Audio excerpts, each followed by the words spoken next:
Yes sir. जी sir, office में। हाँ, उसी को इंटरोगेट करने जा रहा हूं। पता है सर, वो क्रिमिनल नहीं है, लेकिन क्रिमिनल कोई माँ के पेट से पैदा तो होता नहीं। मजबूरी, हालात, लालच क्रिमिनल पैदा करते हैं। देखते हैं इसे किसने क्रिमिनल बनाया।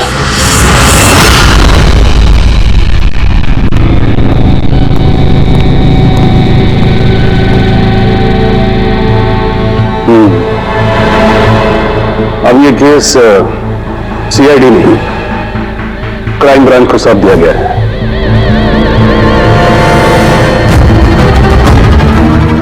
अपनी सफाई में कुछ कहना चाहते हैं?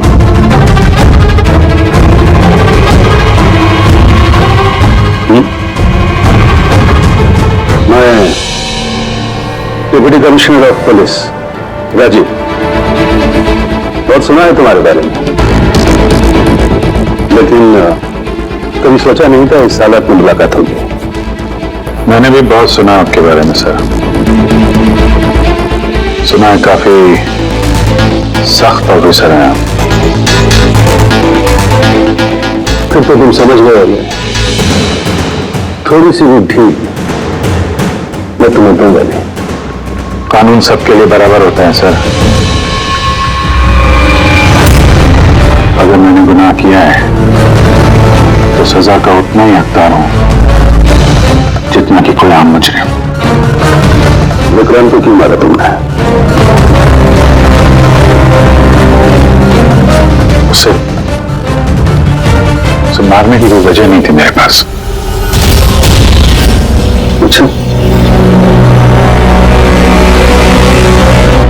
तो फिर गोली क्यों चले? पता नहीं, बस चल गई। चल गई? चल गई मतलब? ट्रिगर पे उंगली रख के ट्रिगर दबाया था ना तुमने? मैं सिर्फ उसको डरा रहा था। डरा रहे थे, लेकिन तुम वहां करने क्या गए थे?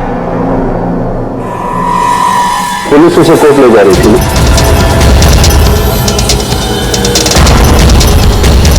मेरे वहां होने की वजह जानने के लिए आपको सर मेरा और विक्रांत का इतिहास जानना होगा। बरसों से 36 का आंकड़ा चल रहा है हमारा। कई बार वो मेरे हाथ आते आते रह गया, लेकिन इस बार मैंने उसे पकड़ लिया।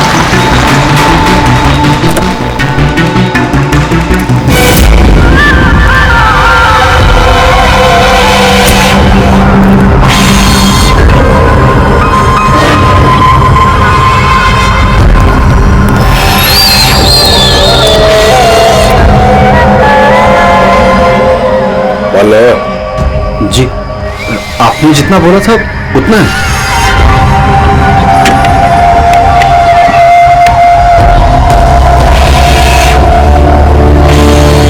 गुड।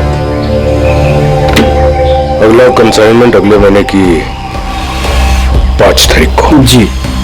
पैसे गाड़ी में।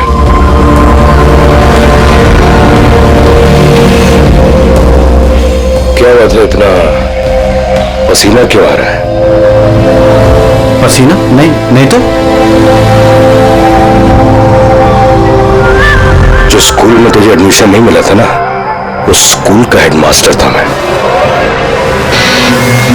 क्या छुपा रहा है? नहीं, कुछ भी नहीं। ओह, तो ये बात है। किसने भेजा? सीआईडी को बुलाया तूने? विक्रांत को धोखा देना बहुत महंगा पड़ेगा तुझे।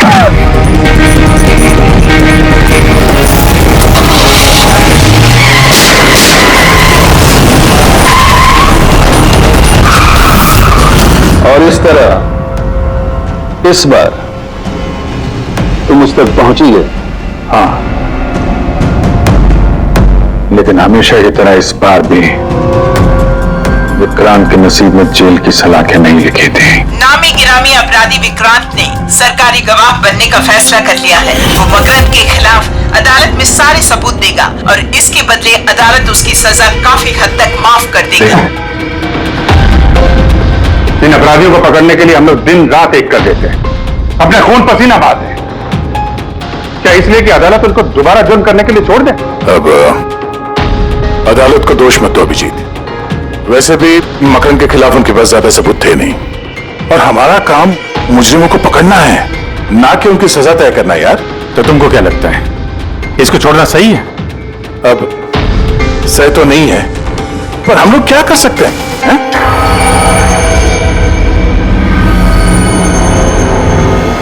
कर सकते हैं दया, बहुत कुछ कर सकते हैं। बहुत बड़े बड़े मुजरिम देखे हैं मैंने सर, पर ये विक्रांत कुछ अलग ही था। हर बार कुछ ना कुछ करके बच ही जाता। तो इस बार उसका बच निकलना तुम्हें मंजूर नहीं था, क्यों? यही बात है ना? ठीक समझा। इसलिए जब मुझे पता चला कि इस केस का इंचार्ज मेरा पुराना दोस्त मुरली है, तो विक्रांत से मिलना है मुझे।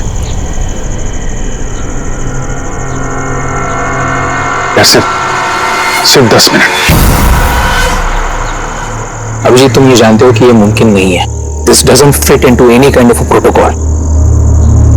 मैं तुम्हें परमिशन नहीं दे सकता। परमिशन? भारती याद है तुम्हें? बीकॉम सेकेंड ईयर की स्टूडेंट, कैसे तड़पा तड़पा के मारा था उसने। किसने परमिशन दी थी उसे ऐसा करने के लिए? और वो 80 साल की बूढ़ी औरत, जिसे आंख से दिखता नहीं था, उसके हाथ पांव काट दिए थे उसने।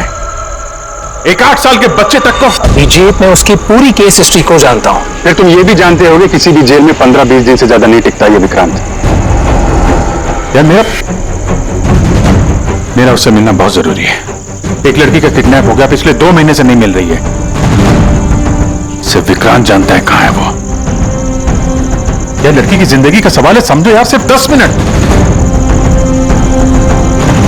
ठीक है, लेकिन सिर्फ और सिर्फ 10 मिनट। तो इस तरह तुम विक्रांत की वैन तक पहुंचे, लेकिन तुम्हें तो सिर्फ इस लड़की के बारे में जानना था ना? ये सब कैसे हुआ? ये सच है सर, मैं सिर्फ लड़की के बारे में जानने गया था। मगर 5 मिनट का टाइम दे रहा हूं, दिमाग पे जोर डाल ले और अच्छी तरीके से हिला ले। आरजू कहां है? आरजू? कौन सी आरजू? किसकी आरजू? मैं नहीं जानता किसी आरजू को। वही लड़की जिसे तूने किडनैप कर रखा है। ओह सॉरी, भूल गया था। कहां रखा है उसे? जानता है अभिजीत, पिछली बार भी मैंने एक लड़की को किडनैप किया था, फिर भूल गया था। फिर अचानक 2 महीने के बाद मुझे याद आया, तो फिर जाकर देखा कि उसकी लाश कुर्सी से बंधी हुई थी और उसकी लाश पर मक्खियां भिनभिना रही थी। और अब आरजू का भी वही हाल होने वाला है। ऐसा कुछ नहीं होगा।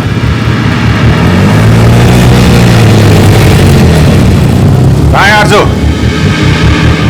हाँ, याद आया, मेरी जेब में, निकाल ले।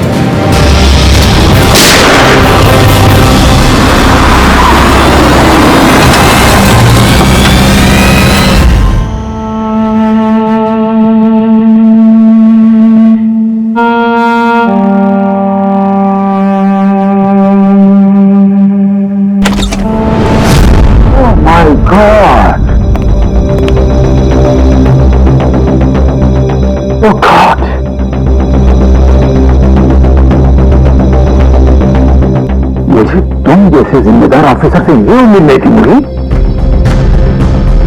तुम्हारी निगरानी में हो कैसे गया? कैसे? आओ! गलती मुरली की नहीं, मेरी है। सब मेरी वजह से हुआ।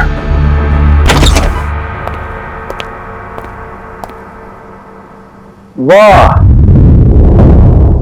वाह, क्यों एसपी साहब, बड़ा गर्व हो रहा होगा आपको। तो इतिहास में पहली बार किसी सीआईडी ऑफिसर के हाथों खून हुआ है, और वो भी एक सरकारी गवाह का।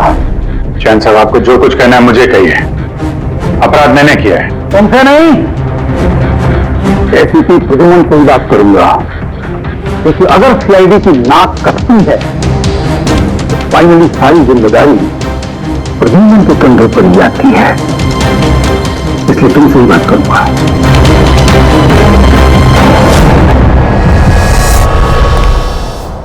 कैसे हुआ ये सब?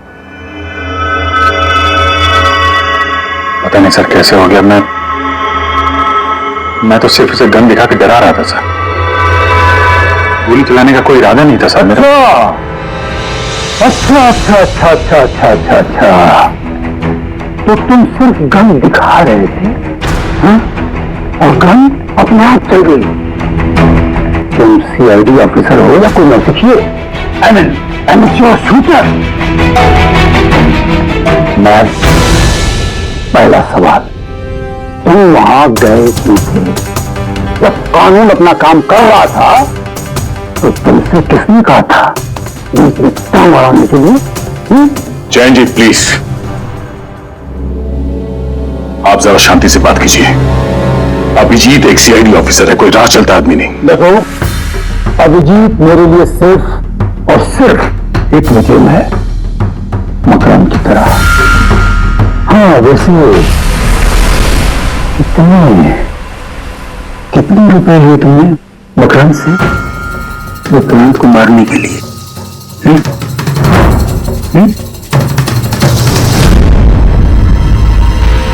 अगर तुम एक वकील ना होते और मैं एक सीआईडी ऑफिसर नहीं होता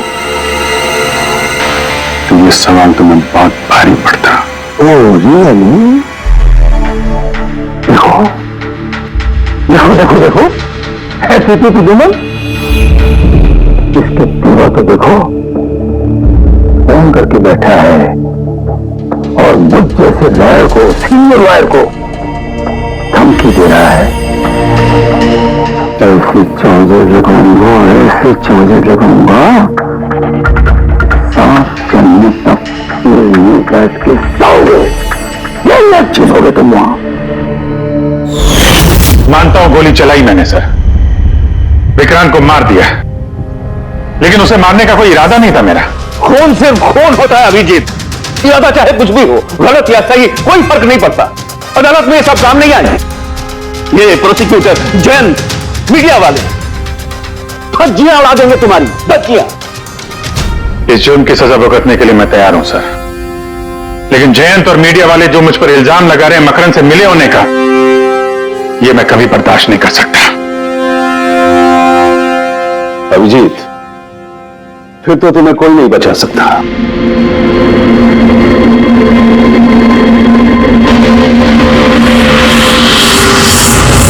सारे सबूत और गवाह अभिजीत के खिलाफ है। यानी कोई उम्मीद नहीं है सर? कैसे उम्मीद है? अभिजीत ने खुद कन्फेस किया है, गोली उसी में चलाई।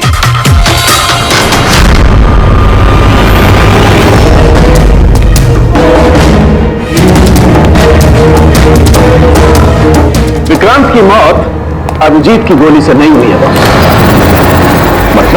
मतलब ये कि विक्रांत को गोली लगी है ठीक फेफड़ों के नीचे, और जब गोली फेफड़ों के नीचे लगती है तो इंसान की मौत होने में 20 से 30 मिनट लगते हैं, और विक्रांत की मौत तुरंत हो गई थी। एग्जैक्टली, इसीलिए मैं कहता हूं विक्रांत की मौत अभिजीत की गोली से नहीं हुई है, इसकी कोई और वजह है। और क्या वजह हो सकती है?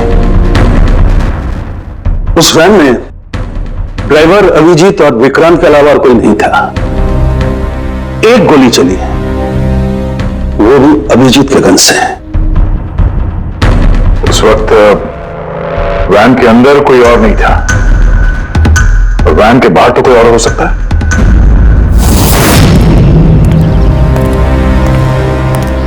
अभिजीत, उस वक्त गाड़ी के बाहर कोई था जिस वक्त गोली चली? नहीं, एक्चुअली पता नहीं, क्योंकि मेरा पूरा ध्यान तो विक्रांत पे था। अभिजीत, ठीक से याद करके बताओ, गोली चलने से पहले क्या हुआ था? कुछ अजीब हुआ था? कुछ भी? गोली चलने से पहले मैं विक्रांत से बात कर रहा था। हाँ, अचानक वैन को झटका लगा गाड़ी हिल गई और विक्रांत भी थोड़ा गिर गया, मेरा भी संतुलन बिगड़ गया और गोली चल गई। एक मिनट, झटका लगा। किस तरह का झटका? जैसे सड़क पे अचानक से कोई गड्ढा आ गया, पूरी वैन हिल गई। लेकिन यहां तो सड़क बिल्कुल ठीक है, दूर दूर तक कहीं कोई स्पीड ब्रेकर भी नहीं है, स्मूथ। यहां गड्ढा कैसे आ सकता है? हाँ साहब, झटका लगा था। मेरी पूरी वैन यूं दाईं तरफ मुड़ गई।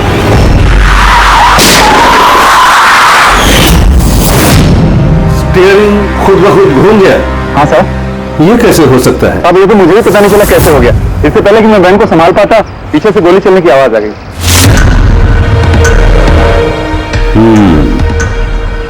स्टीयरिंग व्हील का खुद ब खुद मुड़ जाना, गोली अपने आप चल जाना, सड़क पे कोई गड्ढा भी नहीं है। आखिर यहां हुआ तो क्या हुआ?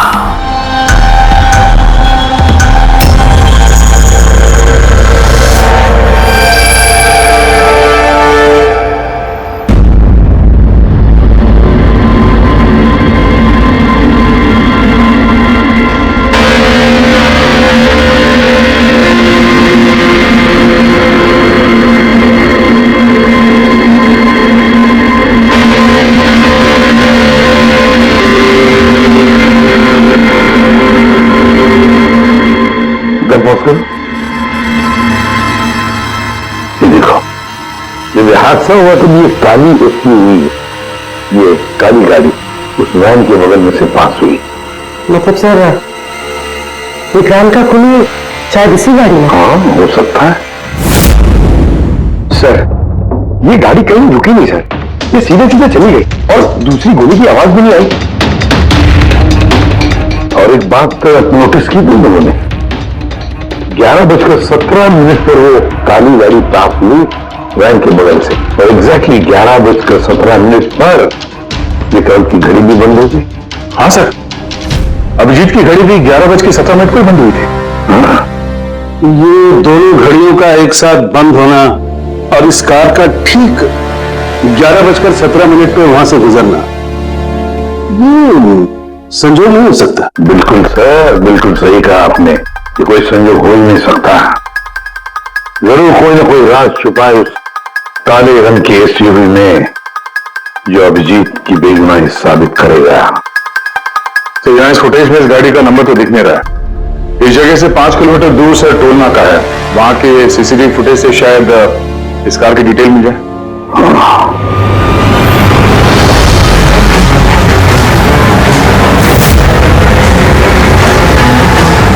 अगर वो गाड़ी टोल नाका से गुजरी ही नहीं तो यहीं कहीं आसपास होनी चाहिए, इसी इलाके में। सर, वो देखिए, काले रंग की कार।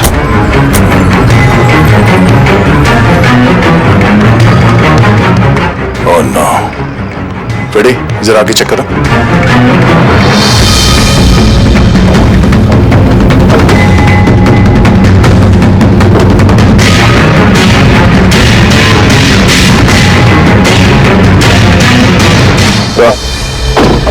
ये वही काली एसयूवी है, जला दी गई है। मतलब गाड़ी में ऐसा जरूर कुछ था जो खूनी मिटाना चाहता था। सर, ना तो नंबर प्लेट दिख रही है और ना ही चेसी नंबर, सारे सबूत मिटा दिए मुजरिम ने।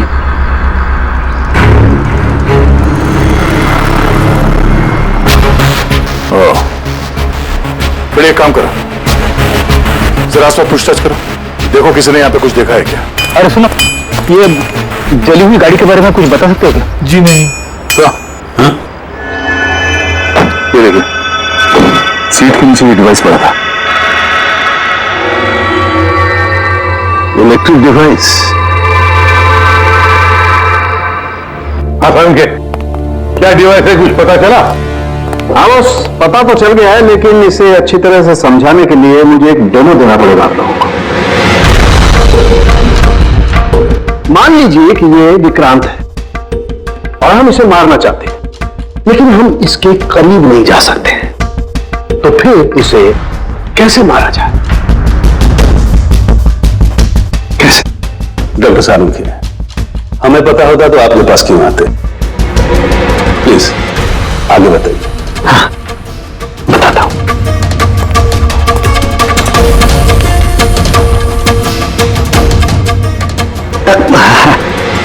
आप थोड़ा पीछे हट जाइए प्लीज। Thank you.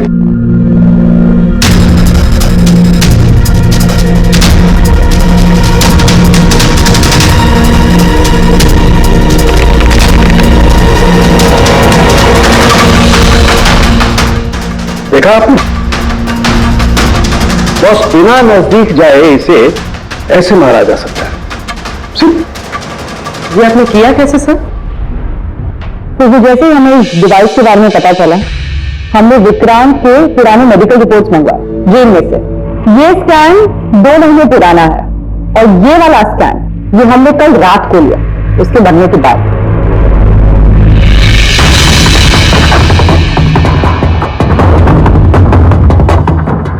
की इस पहले वाले स्कैन में एक छोटी सी चीज अटकी हुई है वहां उसके सिर में। वही चीज इस 2 महीने बाद वाले स्कैन में शिफ्ट हुई है, हिल गई है, पीछे आ गई है। और ये छोटी सी चीज एक शार्पनर है बॉस, यानी गोली का छोटा सा टुकड़ा। और फिर ये शार्पनर वहां से इस तरफ शिफ्ट हो गया, जिस वजह से विक्रांत की सबड्यूरल हेमेटोमा यानी ब्रेन ब्लीडिंग की वजह से मौत हो गई। और ये शार्पनर अपनी जगह से हिला कैसे? उसी डिवाइस की वजह से जो हमें जल्दी ही गाड़ी में से मिला। तो गोलियों के टुकड़े को हिलाने का डिवाइस ही है? सिर्फ गोलियां नहीं दया, इसने और भी बहुत सारी चीजें हिलाई, जैसे कि विक्रांत के हाथों की हथकड़ी, पुलिस वैन का स्टीयरिंग व्हील, दोनों की हाथ की घड़ी के कांटे, यहां तक कि अभिजीत की गन भी। मतलब लोहे की चीजें, तो जितनी भी लोहे की चीजें हैं वो हिल गई उस डिवाइस की वजह से। Exactly boss. अब लोहे का सबसे बड़ा आशिक है मैग्नेट, चुंबक। बॉस, ये है वो चुंबक जिसके जरिए मैंने इसे उड़ाया। यानी उस काली वैन में भी एक ताकतवर नौचुंबक था, इसकी वजह से पूरी की पूरी वैन दाईं तरफ चली गई और अभिजीत की मेटल की गन वो भी अपने आप चल गई। हाँ, और विक्रांत के सिर में जो अटका हुआ शार्पनर का टुकड़ा है वो भी शिफ्ट हुआ। सर, इतनी प्लानिंग के साथ तो वही मार सकता है जिसे शार्पनर के बारे में पहले से पता था, उसका कोई करीबी। मकरंद, मकरंद अभिजीत सर देखना। No, not at all. इतनी जल्दी किसी नतीजे पर पहुंचना ठीक नहीं होगा। मकरंद के खिलाफ जब तक हमको पक्का सबूत न मिल जाए, कानून की नजर में अभिजीत ही दोषी है। तो मकरंद के खिलाफ सबूत तो वही देगा ना जो विक्रांत के सेफ हाउस के बारे में जानता था, वरना मकरंद को कैसे पता कि विक्रांत किस रास्ते से कोर्ट पहुंचेगा। और विक्रांत की खुफिया जानकारी सिर्फ मुरली और उसके बाकी साथियों के पास थी। आप लोग ऐसे सोच भी कैसे सकते हो सर कि हमें से कोई गद्दारी कर सकता है? जितने ईमानदार आप लोग हैं ना, उतने ईमानदार हम लोग भी हैं। विक्रांत को कहां और कौन से सेफ हाउस में रखा गया था ये सिर्फ आप लोग जानते थे और कोई नहीं। ये सच है ना? हाँ सर, नहीं पता थी। यहां तक हमारे घर वालों को पता नहीं थी, तो फिर बाहर वालों पे क्यों इल्जाम लगाएंगे? शायद पैसों के लिए किसी ने मकरंद को यह जानकारी दी हो। प्लीज सर, हम भी पुलिस वाले हैं, जान की बाजी हम भी लगाते हैं। आप इस इंफॉर्मेशन कहीं ना कहीं से तो लीक हुई है मुरली। हाँ सर, एक्चुअली मैं भी वही सोच रहा हूँ। जिससे उसमें 24 घंटे सीसीटीवी कैमरे लगे हुए थे, अगर भी कोई बाहर वाला अंदर नहीं आ सकता। क्या कहा आपने? चाहकर भी कोई बाहर वाला अंदर नहीं आ सकता? हाँ सर। झूठ! बाहर वाला कोई भी अंदर नहीं आया था। हाँ? क्यों? I am sorry sir, actually Jain ji कभी कभी आते थे। कभी कभी जैन जी आते थे और कभी कभी जैन जी किस लिए आते थे? क्योंकि जैन जी मकरंद को हर हालत में जेल तक पहुंचाना चाहते थे। तो कहीं ये जयंती वो गद्दार तो नहीं है? वैसे भी कुछ ही दिनों में रिटायरमेंट होने वाला था, आखिरी केस था उनका। सोचा होगा संन्यास लेने से पहले थोड़े बहुत पैसे बना लो।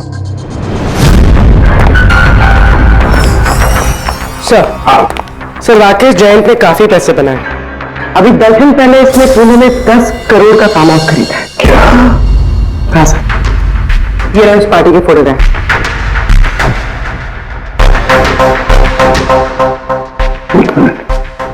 माय गॉड, दया पहचाना इसे? हाँ सर, ये तो जोगी है, मकरंद का खास चेला। जोगी मकरंद का खास चेला, और वो भी जयंत की पार्टी में।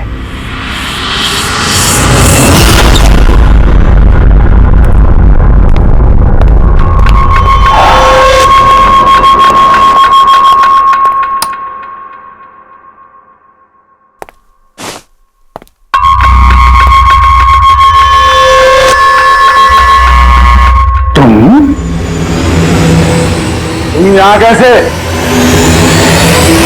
और ये घर में घूमे कैसे? हाँ? मुजरिमों को उनके दिल से निकालने के लिए दिल के अंदर तो घुसना ही पड़ता है जैन साहब। मुजरिम मुजरिम मैं हूं या तुम? मैं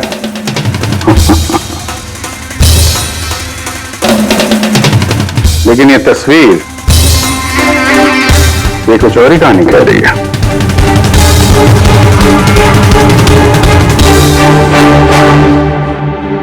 नो, आई डोंट नो, मैं नहीं जानता। नहीं जानते? कमाल है, बहुत भोलेपन का नाटक कर रहे हो जैन साहब। मकरंद के पैसों से ये फार्म हाउस खरीद लिया और उसके चेले जोगी को पहचानने से भी इनकार कर रहे हो। What nonsense! कौन जोगी? कैसा जोगी?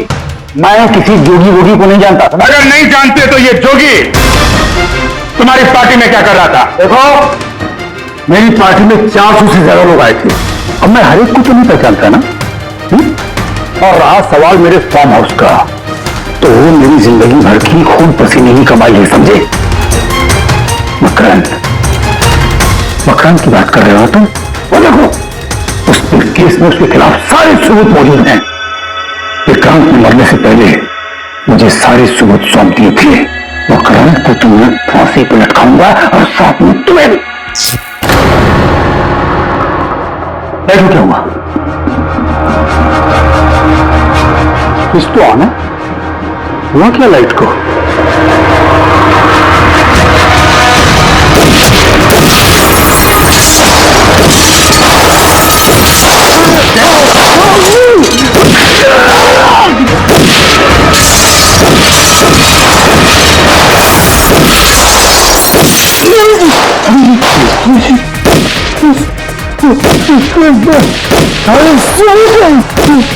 मकरंद के हाथ नहीं आना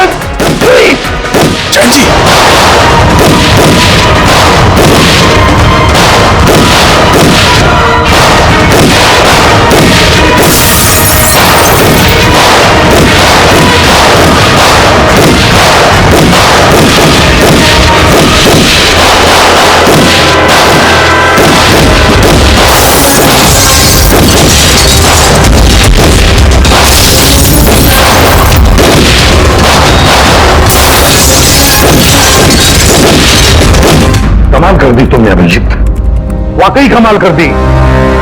पर पूरी मीडिया तुम्हारे जान के पीछे पड़ी है, अब तुमको लॉटरी लग गई। अब कह रहे जैन का खूनी अभिजीत है। सर उनके कहने से क्या होता है? आपको पता है मैं निर्दोष हूं सर। लेकिन तुम्हें वहां जाने की जरूरत क्या थी? जैन के घर में, वहां के सीसीटीवी कैमरे में साफ दिख रहा है कि जैन के मौत के वक्त तुम वहां थे। अब सिर्फ इतना ही नहीं, अब तो पूरी सीआईडी टीम पर इल्जाम लगा रहे कि हम तुम्हें बचाने की कोशिश कर रहे हैं। इल्जाम तो लगेगा ही ना प्रद्युमन। जयंत मकरंद के खिलाफ नया सबूत पेश करने वाला था अदालत में, और ठीक एक दिन पहले उसकी मौत हो गई। लेकिन वो सबूत मुजरिमों का हाथ नहीं लगा सर, मैं लेके आया। जैन से मरने से पहले मुझे ये सारे सबूत सौंप दिए। ये सबूत, ये फोटोग्राफ्स, ये पेपर्स, ये सबूत काफी नहीं है मकरम को अदालत में सजा दिलवाने के लिए। काफी नहीं है ये सबूत। तो वो पेनड्राइव से कुछ पता चल सकता है ना? अभिजीत, ये पेन ड्राइव पासवर्ड मांग रही है। जैन ने मरने से पहले पासवर्ड वगैरह बताया था? नहीं सर, इसके पहले वो कुछ बोल पाते उन्होंने दम तोड़ दिया था। अरे यार,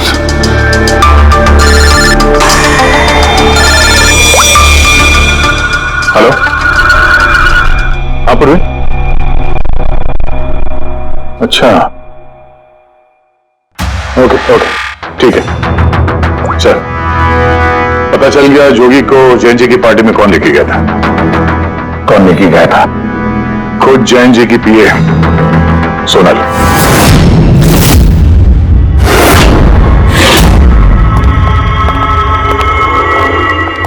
सर ये सब सोनल, सोनल, पूरी तरह से कर।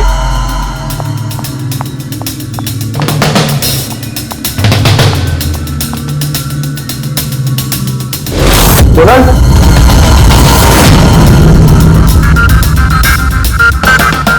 सर अभी तो कोई भी नहीं। सर कोई नहीं होगा। तो सुनो देखा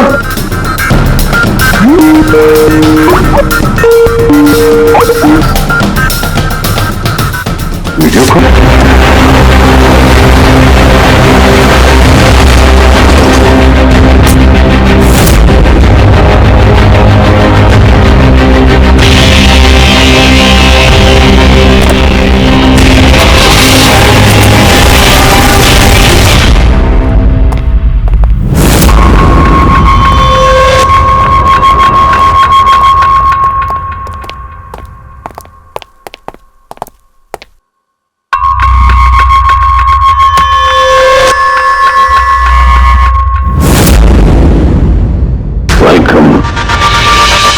वेलकम अभिजीत।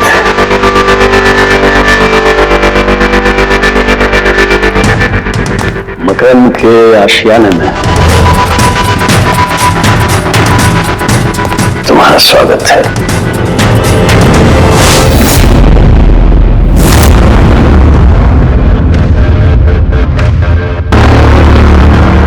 सबूत इधर है बॉस।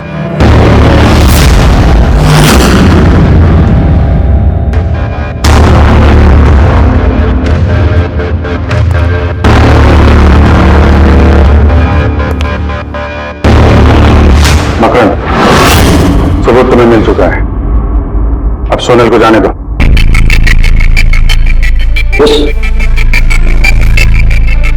वैसे भी वो कहते हैं ना कि मरने वाले की अंतिम इच्छा अधूरी नहीं रहनी चाहिए। सोनल को बुलाओ।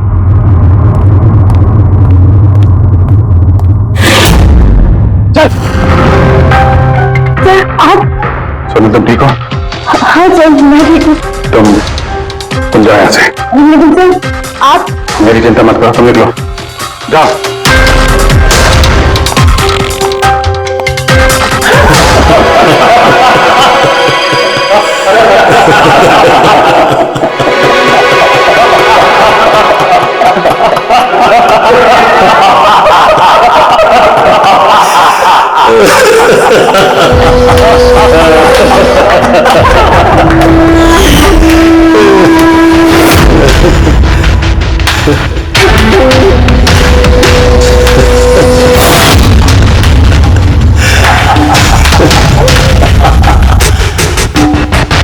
सोनल, तुम भी? मानते हो ना मेरे दिमाग को? तुम सीआईडी वालों को भी मैंने चकमा दे दिया।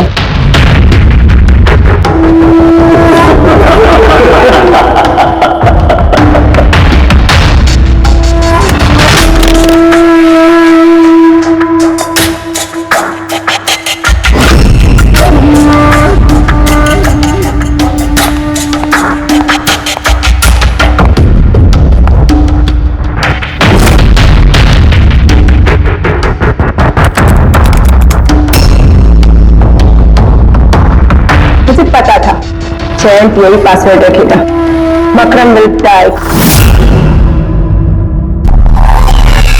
Now,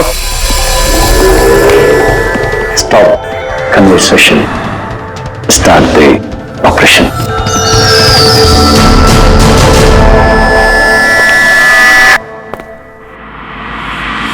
मरने का टाइम हो गया। टाइम हो गया?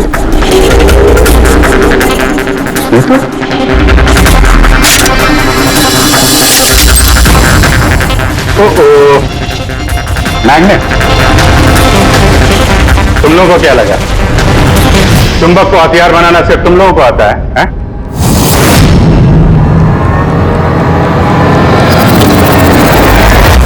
इस ब्रीफकेस में वैसा ही चुंबक है जैसा तुम लोगों ने उस गाड़ी में लगाया था विक्रांत को मारने के लिए। मकरंद, खेल खत्म तुम्हारा।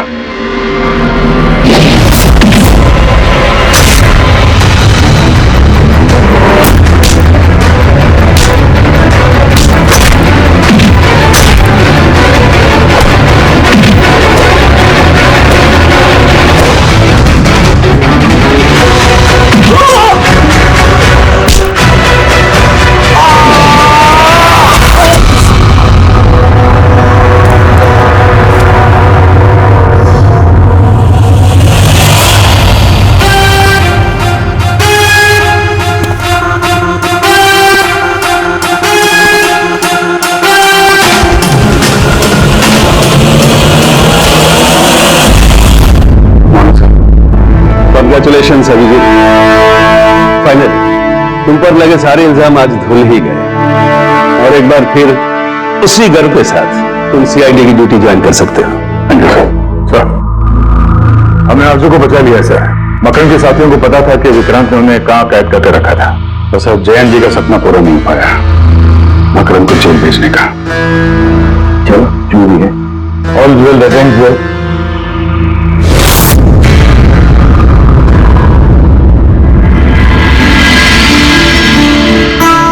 संभालो अपनी अमानत को।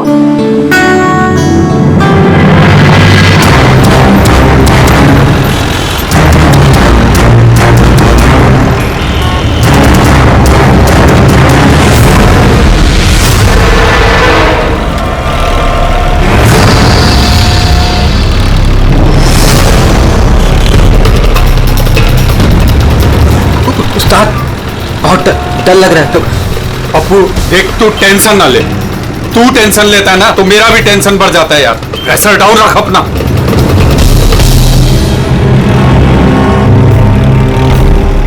उस्ताद, अपन जा कहाँ रहे हैं? पप्पू देख, जुबान को लगाम दे और चुपचाप बैठे रहे।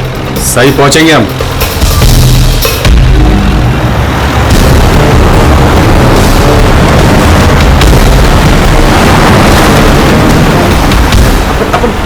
लेफ्ट बाई तरफ ले। पप्पू तू चुप करेगा यार, मरवाएगा। तेल पानी चेक किया तुम अपना काम किया तूने।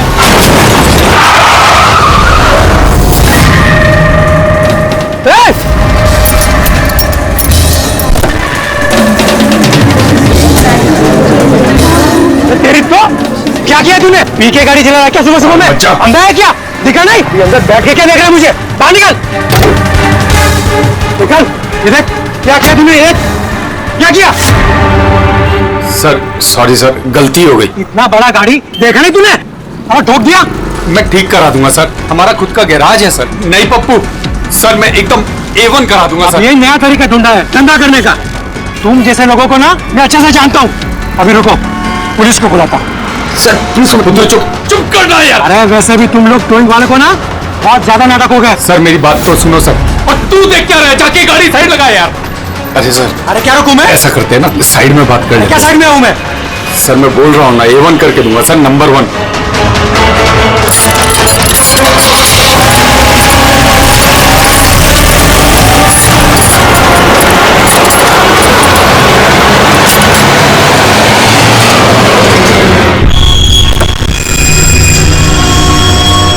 बोलो अभी क्या बात कर रही है? सर मैं आपको जुबान देता हूँ सर, आप मेरे गैराज आ जाओ, मेरा लड़का एकदम नंबर 1 करके देगा आपको गाड़ी। आप मेरा एड्रेस लो, मुझे पानी की बिल्कुल चिंता नहीं। एड्रेस दो। लिखो सर, लिखो लिखो, एड्रेस लिखो लिखो लिखो। हाँ जी जी जी। भगा गाड़ी, भगा। अरे गाड़ी भी छोड़ के गए। किसकी गाड़ी है रे? बीच रोड पे लगा के गया है। किसकी गाड़ी है ये? कहाँ है इसका ड्राइवर? टोइंग वाला इसे छोड़ के भाग गया। मेरी गाड़ी को उसने ठोका। वो तो अच्छा हुआ मैंने उसका फोटो ले लिया है। क्या यार, अभी गाड़ी कैसे निकालूंगा मैं इधर से? ऑफिस जाने के लिए भी लेट हो रहा है मुझे। अरे इस गाड़ी में तो लाश है।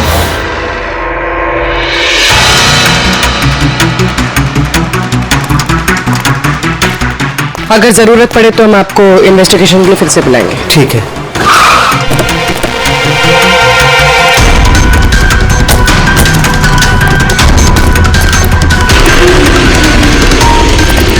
क्या पता चला? सर क्राउड की स्टेटमेंट्स ले ली। ट्रक पे जिप-जैक टोइंग और रिकवरी लिखा हुआ था। ये ट्रक के नंबर प्लेट का फोटो। सर ये गाड़ी स्टार्ट नहीं हो रही है, इंजन खराब तो है इसका।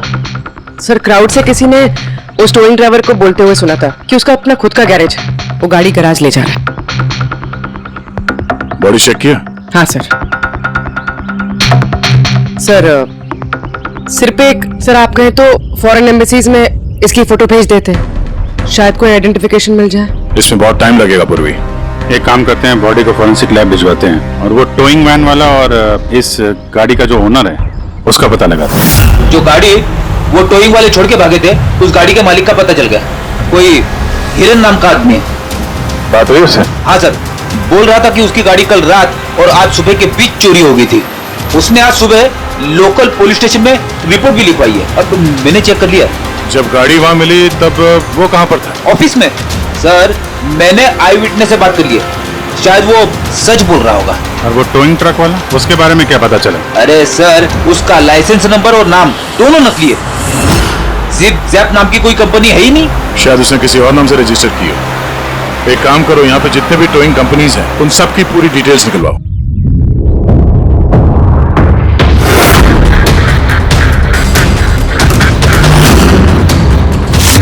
हम लोग सीआईडी से हैं। अच्छा हुआ सर आप लोग आ गए, मैं आप लोगों को फोन करने ही वाला था। वो क्यों? सर वो पिछले कुछ दिनों से सर हमारे यहाँ के सारे टोइंग वाले काफी परेशान हैं। काम आता है पर कस्टमर हाथ से निकल जाता है। क्या मतलब? मतलब सर जब कोई कस्टमर हमको गाड़ी पिकअप करने के लिए कॉल करता है, हम वहां पर चले जाते हैं, पर सर वहां पर जाकर पता चलता है कि गाड़ी तो पहले से ही कोई दूसरे टोइंग वाले आकर लेकर चले गए। अरे ऐसे कैसे हो सकता है? सर वो तो पता नहीं सर, पर ये लोग गाड़ी तो ले जाते पर डिलीवरी नहीं करते, गाड़ी लेकर भाग जाते हैं सर। इसकी मौत 18 से 24 घंटे के बीच हुई है। बॉडी अभी तक अकड़ी नहीं है। तो इस बात का अंदाजा तो दया ने लगा ही लिया था। कुछ और पता चला हो तो बताइए।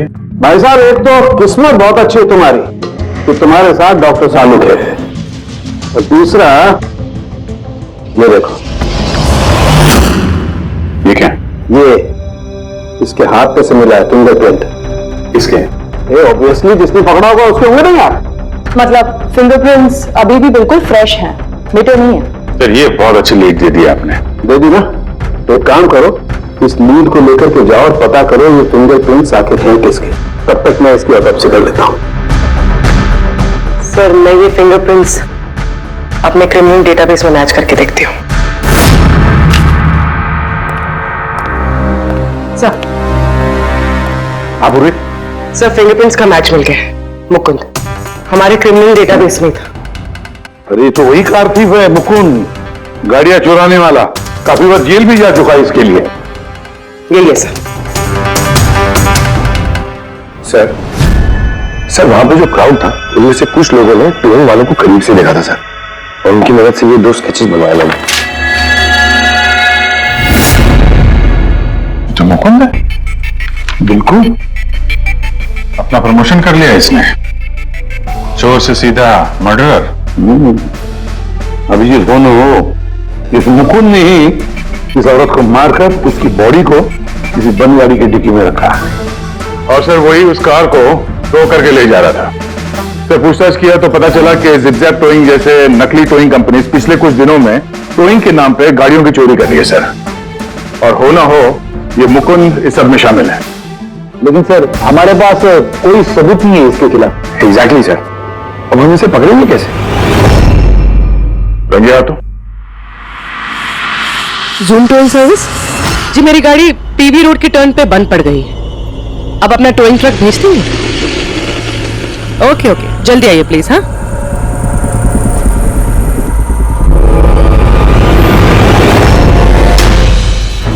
अभी आज इतना बड़ा कांड किया इस मुकुंद ने, इतनी जल्दी दोबारा आएगा कि नहीं? वही तो पता चलेगा कि वो कहीं पे बैठ के आराम कर रहा है और हम लोग यहाँ यहाँ धूप में बैठे बैठे उसका इंतजार कर रहे हैं। रिलैक्स रेडी, वो आएगा जरूर। लालच इंसान को आराम करने नहीं देती। अब देखना यह है कि पूर्वी की गाड़ी को टो करने के लिए आता कौन है, जूम टोइंग सर्विस या Mukund.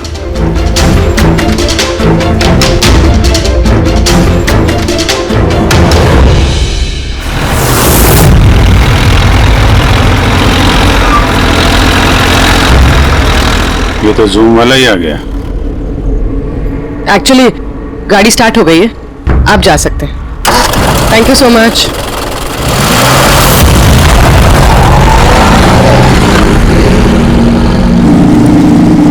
Hello, GM towing service.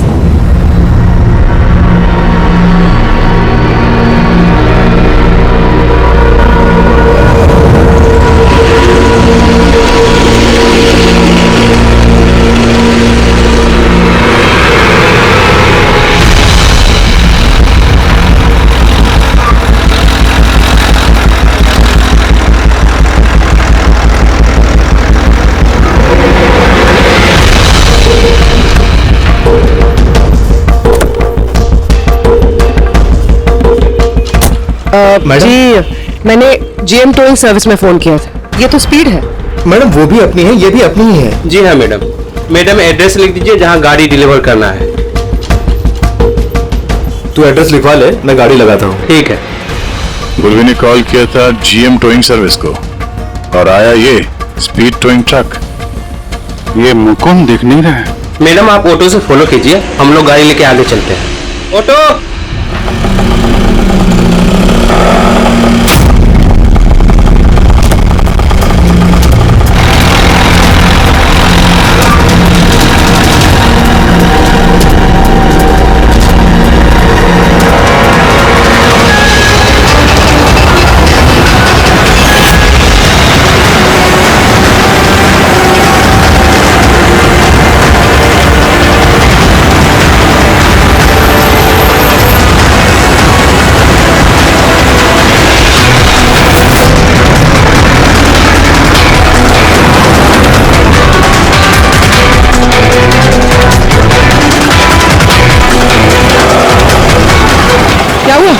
पता नहीं मैडम ये गाड़ी क्यों बंद हो गई।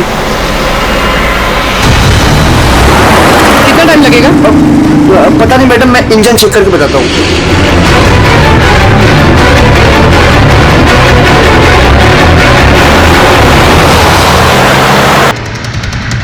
अब मैडम वो गाड़ी के इंजन में कुछ प्रॉब्लम हो गया और थोड़ा टाइम लगेगा, तो आपको दूसरा ऑटो करवा दूं? दूसरा ऑटो क्यों?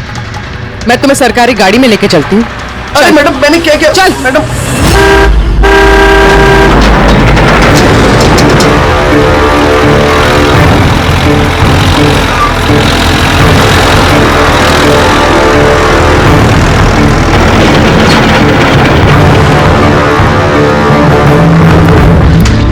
ले आया उस्ताद।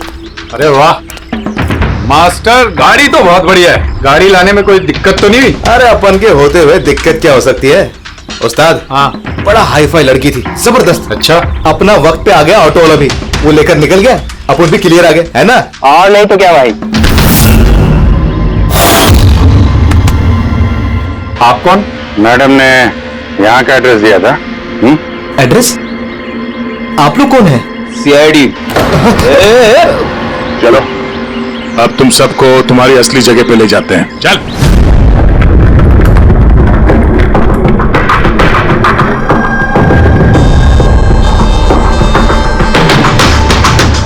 मुकुंद, बताओ क्या हुआ? चोरी कर करके बोर हो गया था तो फोन करना शुरू कर दिया है? बहुत खेल लिया पकड़ा पकड़ी। अब ये बता कि वो लड़की कौन थी और तूने उसको क्यों मारा? सर मैंने उसको नहीं मारा। सर मैं मानता हूं मैं चोर हूं, लेकिन मैं किसी का खून नहीं करूंगा। झूठ बोलता है। तुम्हारी उंगलियों के निशान कैसे आए उसके बॉडी पर? सर मैं सच कह रहा हूं सर, मैंने उसका खून नहीं किया। सर जब वो लड़की मुझे मिली वो तो पहले से ही मरी हुई थी। क्या कहा? पहले से ही मरी हुई थी? हाँ सर, मैं सच कह रहा हूँ सर। मेरा तो कार चोरी का छोटा सा बिजनेस है बस। हाँ, छोटा सा बिजनेस है, उसका हिसाब किताब हम बाद में कर लेंगे। मेरा मतलब है आसपास जितने भी टोली वाले हैं ना, मैंने उनका फोन नंबर टैप कर रखा है और जैसे ही उनको किसी भी कस्टमर का फोन आता है ना, मुझे पता चल जाता है। इससे पहले कि वो लोग वहां पहुंचते हैं तुम अपने आदमियों के साथ वहां पहुंच जाते थे और कस्टमर्स की गाड़ी गायब। ये बता, वो लड़की कहां से मिली तुम्हें? कैसे मिली? आज सुबह टोइंग वालों को एक फोन आया, मुझे मालूम पड़ा तो बस मैं अपने आदमी को लेकर पहुंच गया लोकेशन पर। अच्छा वो आप आ गए। आपने ही फोन किया था? जी मैंने फोन किया था आपको। ये तो मना कर रहे थे जरूरत नहीं है। मैंने कहा भाई क्यों जरूरत नहीं है, अब गाड़ी बंद पड़ गया है तो क्या सर पे उठा कर लेके जाएंगे? भाई साहब बेचारे का गाड़ी रोड पे रुक गया है। हमने तो बहुत ट्राई किया धक्का मार के स्टार्ट करने की, लेकिन स्टार्ट ही नहीं हुआ। आप बात कर लीजिए, टो करके कहां छोड़ना है? साहब गाड़ी का डिलीवरी करानी है, आप अपना एड्रेस लिख दो, हम लोग छुड़वा देंगे। सर बड़ा ही कोई अजीब सा एक एड्रेस उसने लिख कर दिया था, शहर से दूर कहीं कोने में।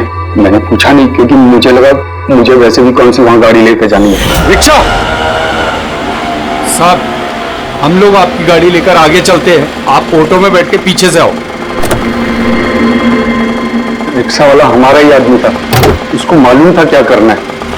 कस्टमर को रिक्शा में लेके बैठने था और किसी सुनसान जगह पर जाकर पहुंचा देना है और रिक्शा रोक देना है। अगर कुछ पूछे तो बोलने का है कि रिक्शा में कोई प्रॉब्लम है, और जब तक हम गाड़ी लेकर दूर ना पहुंच जाएं तब तक रिक्शा स्टार्ट नहीं करना, ताकि कस्टमर हमें पकड़ ना पाए। और फिर जैसे ही हम गैरेज पहुंचे,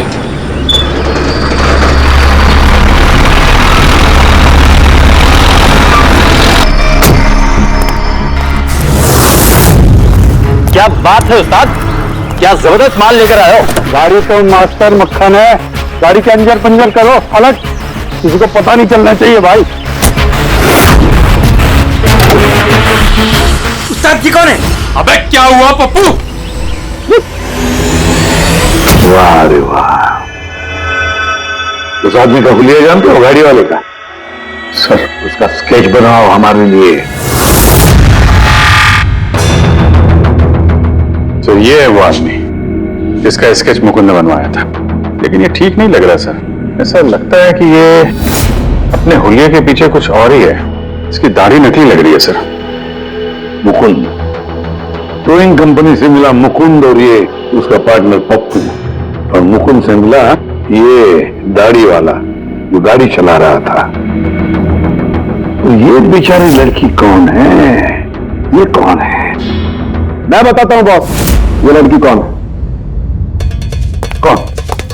इसका नाम है एना पाओलो, और इस लड़की के बारे में बहुत ही खास जानकारी मिली है। हाँ ये बॉस, ये इस लड़की के पैरों का एक्सरे और इसकी उंगलियों को जरा गौर से देखो। नो ऑफेंस सर, ये थोड़ी टेढ़ी मेढ़ी नहीं है? एग्जैक्टली, इसकी टोज डिफॉर्म्ड है और मेडिकल टर्मिनोलॉजी में इसे बनियंस कहते हैं। और ये बुनियंस होते क्यों हैं?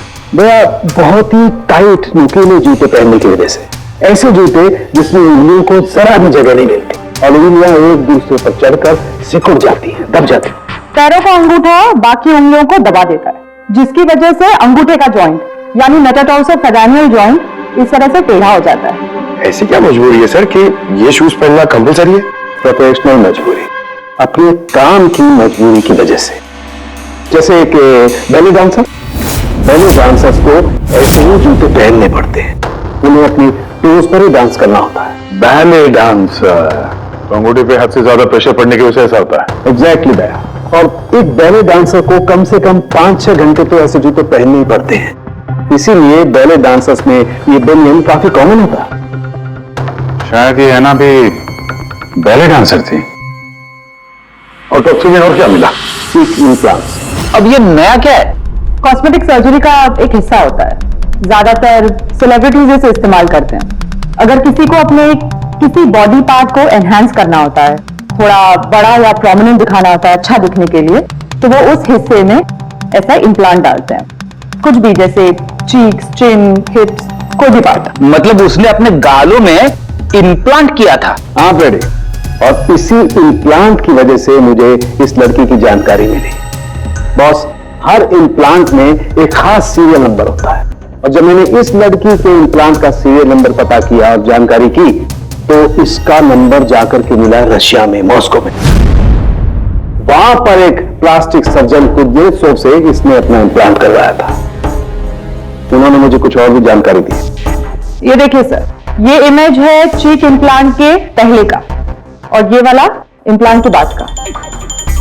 और बॉस, एक खास बात, हर पेशेंट को अपने इम्प्लांट के लिए कम से कम साल में एक बार अपने प्लास्टिक सर्जन से जरूर मिलना पड़ता है।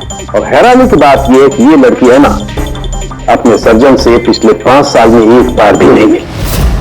अच्छा, अभिजीत, अगर ये हैना पिछले 5 सालों से अपने डॉक्टर से मिली ही नहीं रशिया में, तो इसका एक ही मतलब हो सकता है, हैना इंडिया में ही थी। और अगर हैना पिछले 5 सालों से इंडिया में थी, तो फिर वो जरूर किसी न किसी वीजा पर यहां आई थी। अभिजीत, फॉरेन रीजनल रजिस्ट्रेशन में से जाकर पता लगा कि हैना कौन से वीजा पर यहां आई थी। स्टूडेंट वीजा पे, टूरिस्ट वीजा पे, डिप्लोमेटिक वीजा पे, या और कौन से वीजा पे। और ये भी पता लगा कि क्या उसने रेसिडेंसी के लिए रिक्वेस्ट भी किया था क्या, है ना? सर, हाँ पूरी। सर मैंने आना पावलोव के नाम से इंटरनेट सर्च किया तो भर के आर्टिकल्स आ गए। मोस्टली सारे आर्टिकल्स 4-5 साल पुराने।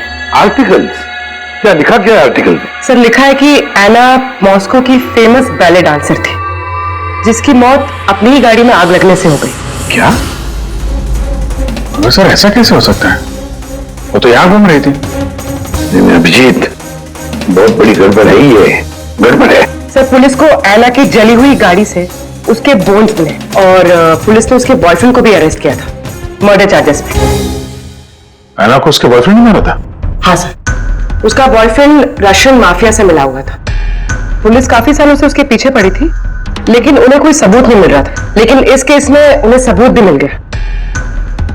सर एना की गाड़ी में आग लगना, उसका एक्सीडेंट होना इसके बॉयफ्रेंड का प्लान था। पुलिस ने उसे उसकी पूरी गैंग के साथ अरेस्ट किया। ऐसा हो ही नहीं सकता सर, एना की लाश तो हमारे पास है, यहाँ पे। सर, एक इंसान 2 बार कैसे मर सकता है? वही तो 2 बार कैसे मर सकता है? नहीं, ये 5 साल पहले जो हैना की मौत हुई है ना, यहीं पर गड़बड़ है, बहुत बड़ी गड़बड़ है ये। इस रशियन कॉन्सुलेट से पता लगाना पड़ेगा कि हैना इंडिया आई कब और कैसे। हैना पावलोव का बॉयफ्रेंड रशियन माफिया से मिला हुआ था। हैना ने अपने बॉयफ्रेंड के खिलाफ सारे सबूत पुलिस को दे दिए थे। हैना की जान को खतरा था, इसलिए पुलिस ने हैना के मर्डर का झूठी खबर मीडिया में फैला दी और उसको रशिया से बाहर भेज दिया, एक नई पहचान और नए नाम के साथ, नटालिया। तो हैना यहाँ पे नटालिया बन के रह रही थी। नटालिया इंडिया 5 साल पहले आई थी, और वो यहाँ फिल्मों में बैकग्राउंड डांसर का काम कर रही है। कर रही थी। मैं जितना जानता हूँ उतना आपको बता चुका हूँ। Thank you. इस नटालिया का एड्रेस होगा आपके पास? हाँ पंकज, क्या पता चला नटालिया के एड्रेस पे? सर, नतालिया तो उस घर से 2 साल पहले ही निकल गई थी, कहीं दूसरी जगह जाके रह रही थी। 2 साल पहले ही निकल गई वहां से? किस एड्रेस पे? सर, उसने दूसरा एड्रेस तो किसी को भी नहीं दिया। अरे यार, अब वो जहाँ पे काम करती थी उसके बारे में कुछ पता चला? सर, हर फॉरेन आर्टिस्ट का एक एजेंट होता है। एना का एजेंट मुरली कुमार था सर।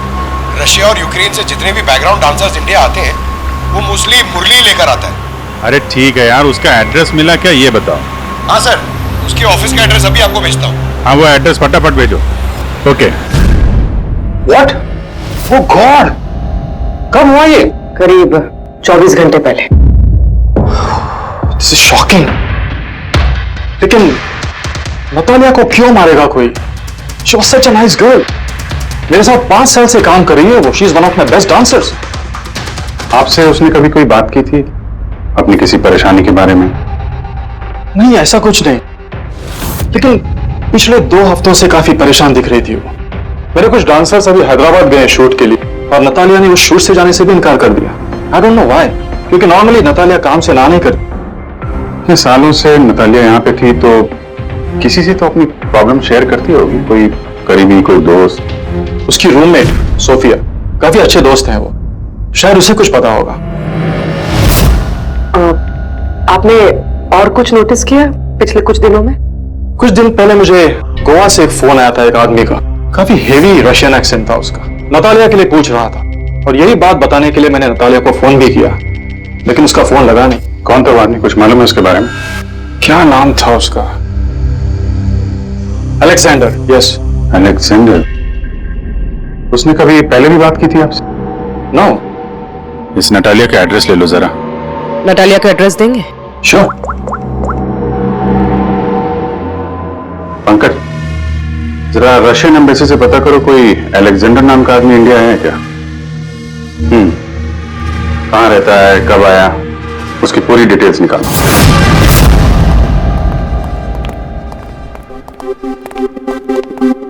सही। इतने सारे न्यूज़पेपर, तो काफी दिनों से कोई घर पे था नहीं। सर 5 पेपर्स हैं।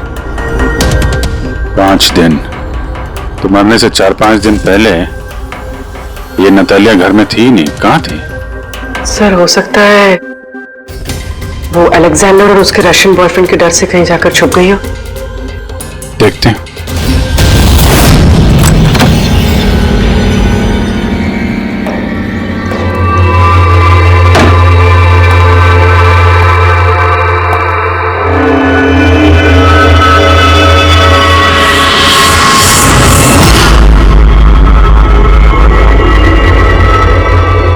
सारी चीज अपनी जगह पे है, कहीं कुछ हाथापाई के निशान दिख नहीं रहे।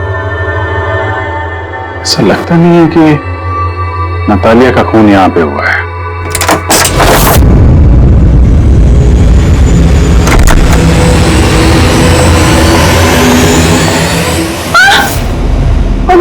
Calm down, calm down. Ma'am, we from CID. Are you Sophia? Yes, Natalia से आखिरी बार आप कब मिली थी? 5 दिन पहले मैं हैदराबाद जा रही थी फॉर शूटिंग। और ये नतालिया नहीं गई, right? Yes, I don't know why she was very upset. मैं शायद बॉयफ्रेंड के साथ प्रॉब्लम्स, मैं उसका मूड बनाने के लिए उसके लिए बोर्श भी कुक किया। बोर्श क्या है ये? What is this? East European dish. It's very famous in Russia. Like soup. We put in this carrot, beetroot, potato, spinach. Very tasty. Natalia का फेवरेट था। बेचारे लड़की। और रशिया में भी खुश नहीं थी और इंडिया में भी अनहैप्पी। आपको उसकी पास्ट लाइफ के बारे में कुछ पता है?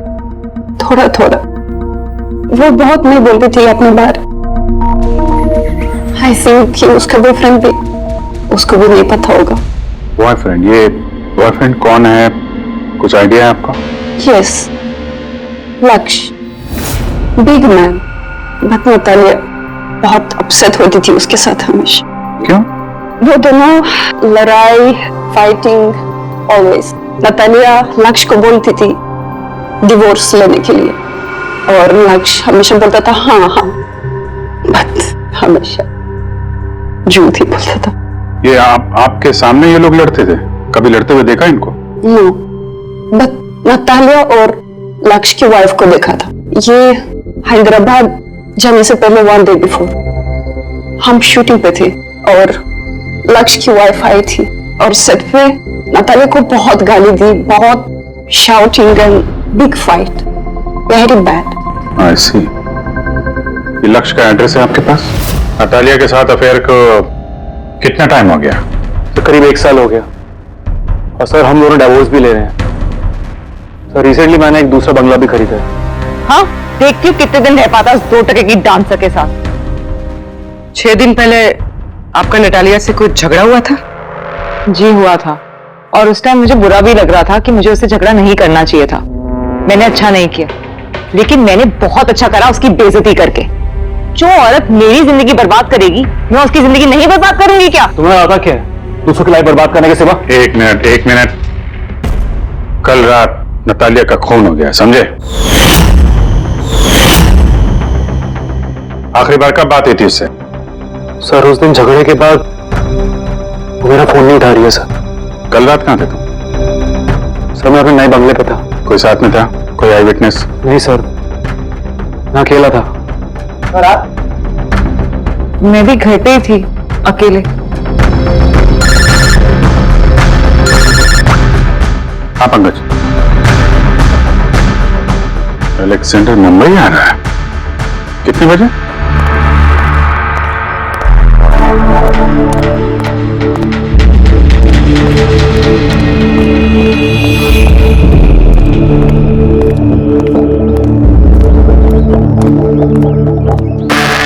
Alexander? Yes. CID. Okay. How do you know Natalia? Why are you looking for her? You work for Russian mafia? Why did you kill her? What? Anna मर गई? हिंदी बोला? Very sad. I'm a police officer, Russian Police Department. This is my ID. अलग-अलग language में learn करना, उसमें बात करना, it's part of my job. But Anna, कैसे और कब? 24 घंटे पहले एना का कोई रशियन बॉयफ्रेंड था? कुछ जानते हैं उसके बारे में आप? Yes, एना का केस मैं ही हैंडल कर रहा था। एना को नटालिया नाम मैंने ही दिया था। उसकी सेफ्टी के लिए कंटिन्यूस उसके साथ था। I see. आपको हमारे साथ ब्यूरो चलना पड़ेगा। एना पाउलो, 6 दिन पहले लक्ष्य की बीवी के साथ उसका झगड़ा हुआ। 5 दिन पहले उसने सोफिया के साथ कुछ खाना खाया और शाम को अलेक्जेंडर से मिली, और फिर 1 दिन पहले उसकी मौत हो गई।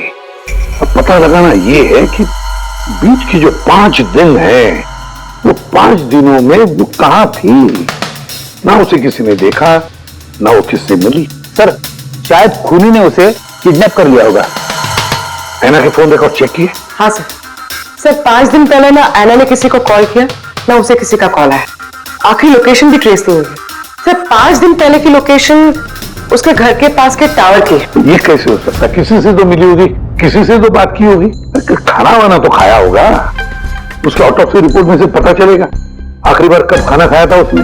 सर एना के इंटेस्टाइन्स में बीटरूट, स्पिनच, कैरेट्स और मीट के अनडाइजेस्टेड पीसेस हैं। वो तो 5 दिन पहले खाया था सोफिया के साथ। मतलब 5 दिन से एना ने खाना ही नहीं खाया? हाँ फ्रेडी, पिछले 5 दिन से एना ने खाना ही नहीं खाया, क्योंकि 5 दिन पहले एना की मौत हो गई थी। आखिरी बार किस किस से बात की उसने फोन पर? सोफिया, मुरली और अलेक्जेंडर से। और आखिरी बार? सर अलेक्जेंडर से। अलेक्जेंडर? क्या बात हुई एना के साथ अलेक्जेंडर? मैं एना के घर मिला था। मैंने उसको बोला था कि तुम्हारी अब लाइफ डेंजर नहीं है, तुम रशिया वापस जा सकते हो। Yes. Yeah. मैंने फिर से बोला उसको कि तुम मेरे साथ चलो रशिया। तो फिर एना ने तुम्हें फोन किया? किया था। उस टाइम मैं एयरपोर्ट पे था, मुझे गोवा जाना था। क्या बोला उसने? She was happy, something कोई गिफ्ट है, I don't know, but कह रही थी कि मुझे वापस रशिया जाना है। कैसा gift? I don't know. She said, "Can I call you?" But she did not call me. Sir ये गिफ्ट ढूंढनी पड़ेगी। हाँ अभिजीत, उस गिफ्ट से ही पता चलेगा कि एना के साथ आखिर हुआ क्या था।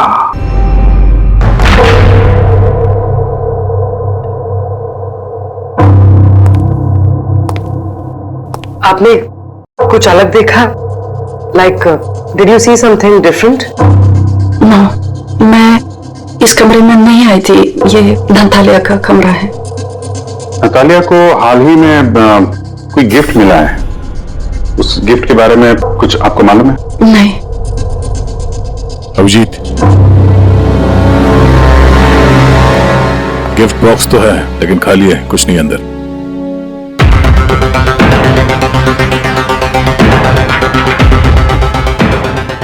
इस गिफ्ट बॉक्स में क्या आया था? Sir, I have no idea. इस कमरे में कुछ ऐसा है जिसे देख के नतालिया को रशिया याद आया था। रशिया? हाँ, एक्चुअली उसकी कुछ फेवरेट मात्रोश्का की स्वीटनेस है रशिया से। ये नहीं लग रहा है, मैं नहीं देखा पाऊँ।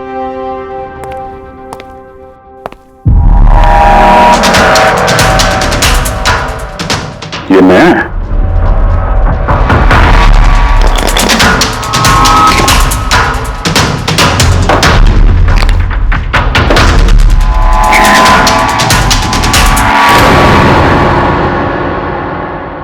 चाबी। ये चाबी के बारे में आपको जानती हैं? नहीं सर, ये घर का नहीं लगता है। स्टॉल में ये चाबी छुपा के रखी। किस चीज की चाबी हो सकती है? JMW, ये तो इंडियन कंपनी है। पंकज, ये जो सीरियल नंबर है ना, इससे इस JMW कंपनी से पता लगाओ किसको ये चाबी दी है उन लोगों ने। सर, JMW कंपनी ने बताया कि इस सीरियल नंबर वाले ताले चाबी का सेट जय हार्डवेयर को बेचा था और जय हार्डवेयर से पता चला कि ये ऑर्डर इस बंगलों से आया था। जिसने ऑर्डर किया था उसकी डिटेल मिली? नहीं सर, यहाँ पे जो कारपेंटर काम कर रहा था उसने ऑर्डर किया था। बंगले का मालिक कौन है ये तो उसे भी नहीं पता। नया बंगलो लगता है।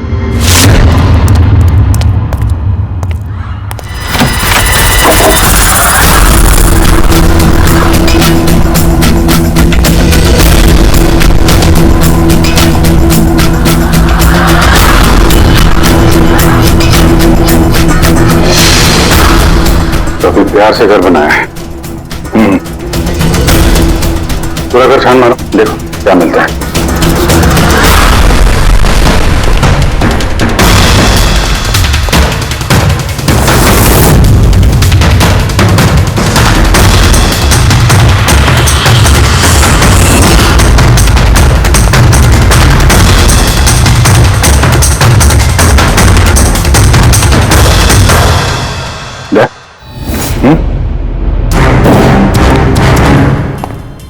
यार यहाँ पे कुछ स्टिकी है।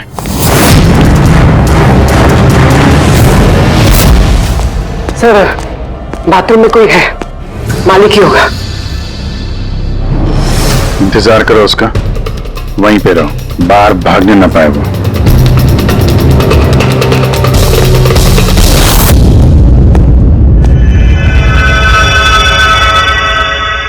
लुमिनॉल टेस्ट करते हैं।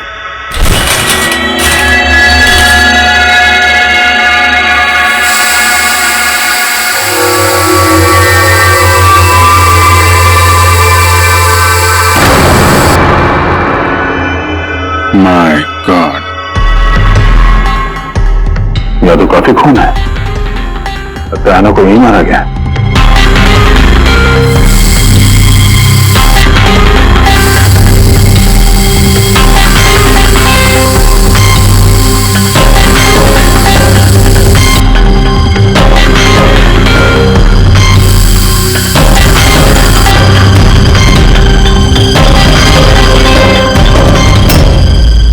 सर, ये ट्रेन तो फ्रिज की तरफ जा रहा है।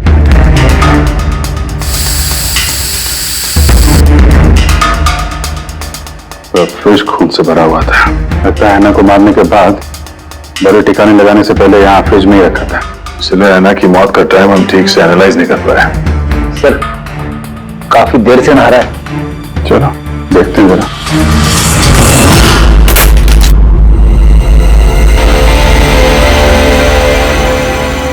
ठीक से नहा ली?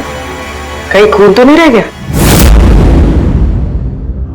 नतालिया शादी करके घर बसाना चाहती थी, खुद का घर लेना चाहती थी। मैंने सोचा अगर लक्ष्य से पहले अगर मैं उसे ये सारे आयशो आराम दे दूं, शायद वो मेरी हो जाए। इसीलिए घर खरीदा मैंने उसके लिए। It was a gift. और घर की चाबी एक रशियन डॉल के अंदर डाल के उसके दरवाजे के बाहर छोड़ दी। हाँ, उस रात मैंने उसे अपने घर बुलाया। मत जाओ, डोंट गो प्लीज। तालिया, ये घर तुम्हारा है, तुम्हारे लिए खरीदा है मैंने। A gift from me to you. Madam, yeah, but why? Natalia, I love you. Will you marry me? Stop saying it, please. You're like my father, Jesse Ho.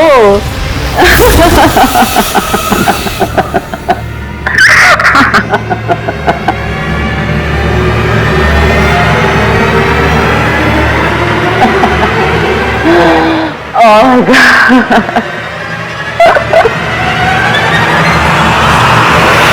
प्यार करता था मैं उससे, लेकिन तुम अपने गुस्से पे कंट्रोल नहीं कर पाए। फ्रिज में डाला ताकि आसपास में किसी को बदबू ना आए। फिर 5 दिन बाद हमारी शूटिंग्स के क्वेश्चन बॉक्स में से नकली दाढ़ी मूछ निकाली और अपना हुलिया बदला। फिर किसी लोकल चोर को पैसे देकर एक गाड़ी खुलवाई और नतालिया की लाश को उसके डिक्की में डाला। सोचा बॉडी शहर से कहीं दूर ले जाकर डंप कर दूंगा और किसी को पता तक नहीं चलेगा।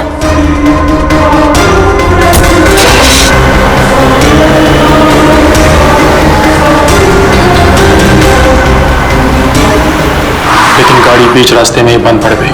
इससे पहले कि मैं कुछ सोच पाता, वहां भीड़ जमा हो गई और मेरा प्लान फेल हो गया। मुरली, प्यार जबरदस्ती से नहीं होता। वजह चाहे कुछ भी हो, पर गुनाह तो तुमने किया है और उसकी सजा भी भुगतनी पड़ेगी। इस तरह के और भी एपिसोड देखने के लिए हमारे चैनल को सब्सक्राइब करें और बेल आइकन दबाना ना भूलें।